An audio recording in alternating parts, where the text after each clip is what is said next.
fool you, but I just want to just drop this for us as fathers. Many of us, we want to be great. I don't think anybody wake up and just say, no, I just want to just exist.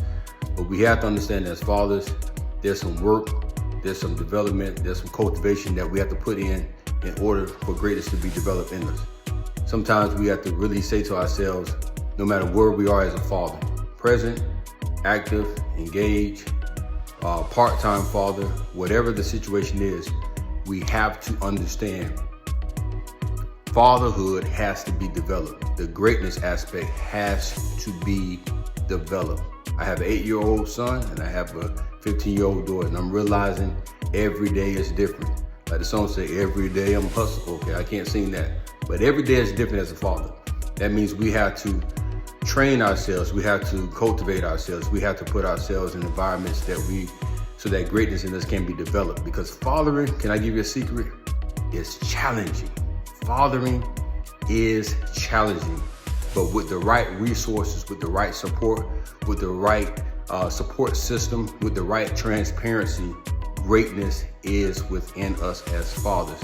And I was just thinking about that today, because we got to understand that greatness is in us as fathers, but it has to be developed. Maybe some things we saw from our father or from our parents or from our guardian, things that we saw, some things that was good, some things that was negative or could have gotten better, no matter what the situation is. But sometimes we develop and we produce, and sometimes we replicate what we saw in our childhood.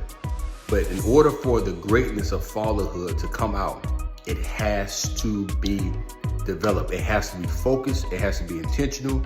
It has to be one step at a time. And I don't care what age it is. I don't care if you're a grandfather, a father, or you don't have any kids, because we live in a generation, we live in a time, we live in a society where we have our youth with a fatherless generation of youth don't have fathers, or fathers are not engaged, or fathers are not focused.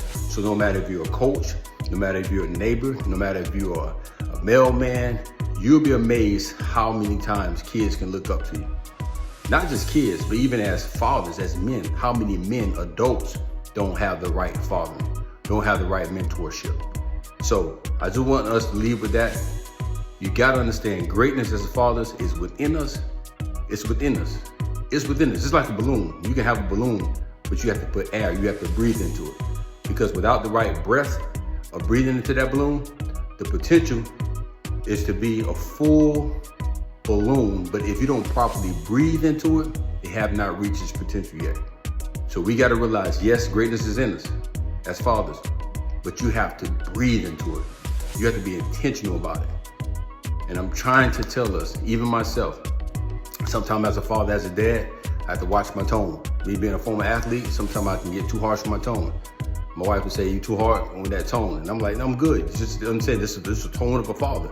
But then when I start to evaluate and realize I got to taper it back, because I have realized I want to be a great father. I want to be a great dad. And I believe you do too. Hey, this is your boy Emerson Morris, coming from Fathers University, where we educate men in fatherhood, finance, and fitness. I'm not sweating because I'm nervous. I'm sweating because I just got finished working out, because I want to be intentional as a father, and I know you do too. Have a good one.